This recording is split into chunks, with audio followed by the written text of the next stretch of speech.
So Vladimir Putin has signed Russia's revised nuclear doctrine, which includes key amendments that he personally presented back in September.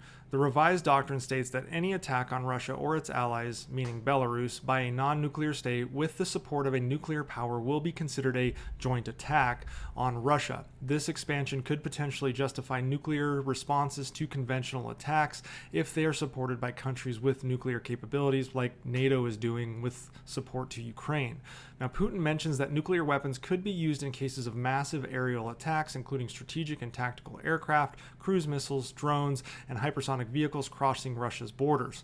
This broadens the potential reasons for nuclear retaliation beyond what was previously outlined, which focused more on ballistic missile threats. These changes obviously lower the threshold for nuclear use and create more leeway for a Russian nuclear response to Ukrainian, or as the Kremlin frames it on their media constantly, Western strikes on Russian territory.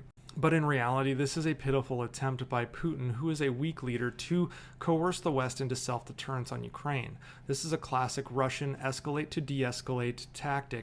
And since Putin and Russia have nothing meaningful left to challenge the West with conventionally or economically, they once again lean on their nuclear weapons.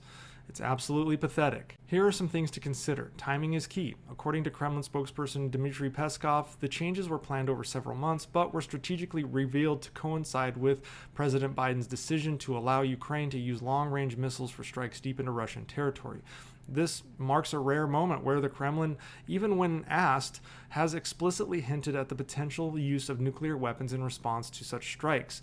In essence, Peskov admitted that the Kremlin is actively considering the possibility of a nuclear strike. This is the first time they've done that. Previously, it was just kind of vague hints to their nuclear weapons, that they have them and possibly would use them if necessary. The thing about this whole situation is there's a strong incentive for Putin to escalate. With Trump not yet in office, such action wouldn't disrupt any kind of immediate peace efforts or any negotiations, but it might bolster Trump's argument for a direct negotiation with Putin. At the same time, Putin is trying to expose Biden to criticism for provoking the escalation while deterring Ukraine from further using long-range missiles. A classic Kremlin tactic is to place foreign leaders into positions where it seems like they're the ones escalating while Putin is just merely an innocent responder. Let me be clear, nuclear escalation is never innocent. Now, Putin may view this strategic moment as an in-between situation. He positions himself for a potential peace talk with Trump and can blame Biden's policies for the irresponsibility that Biden has here, even though, again, this is Putin's fault. What he's trying to do is force the West to choose between two stark outcomes: risk nuclear war or end the conflict on Russia's terms. Here's the thing though, save for Russia, no nuclear power on Earth leans on its nuclear weapons to take what it wants. Not China, not North Korea, not Israel, not India, not Pakistan, and not the US. Only Russia, and it is because they are too stupid and weak to challenge anyone anywhere else meaningful. They can't even beat Ukraine. The problem for Russia is nuclear weapons is all they have, and the minute Putin uses even one nuclear weapon on anyone else, he loses all leverage forever. China will abandon him. The US and Europe will economically death blow basically anyone that trades with Russia with crushing sanctions and a full trade embargo. Russia will likely be removed from the UN Security Council by the General Assembly. Support will pour into Ukraine from nations that were not supporting Ukraine previously, or even fence-sitters such as India. And NATO, with an absolute nuclear threat, will look to expand past its current membership, possibly outside of the North Atlantic, to Asia, specifically South Korea and Japan. Furthermore, the US, who has held back hugely in this realm, will use its world-class, devastating cyber capability to disable financial and communications infrastructure in Russia. And that's just the start. That's just the start if Russia launches one nuclear weapon against Ukraine. Will this stop Putin? Who knows?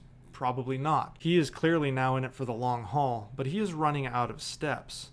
And the next step he would have to take, possibly testing a nuclear weapon in his own territory to signal yet another escalation. US officials have said as of now they have not seen a change in the actual posture of Russia's nuclear weapons despite the change in doctrine, but it is still early as this change only came hours ago.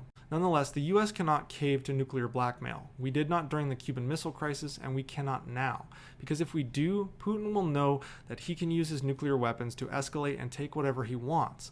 This will signal to the rest of the world they can do the same, and those without nuclear weapons will suddenly feel very insecure. This means they will seek the means to get nuclear weapons, and the world will once again have a ramp up in nuclearization. When Trump takes office, he must send a strong message to Russia that their nuclear saber rattling is absolutely unacceptable, and any use of said nuclear weapons would be met with devastating consequences for Russia.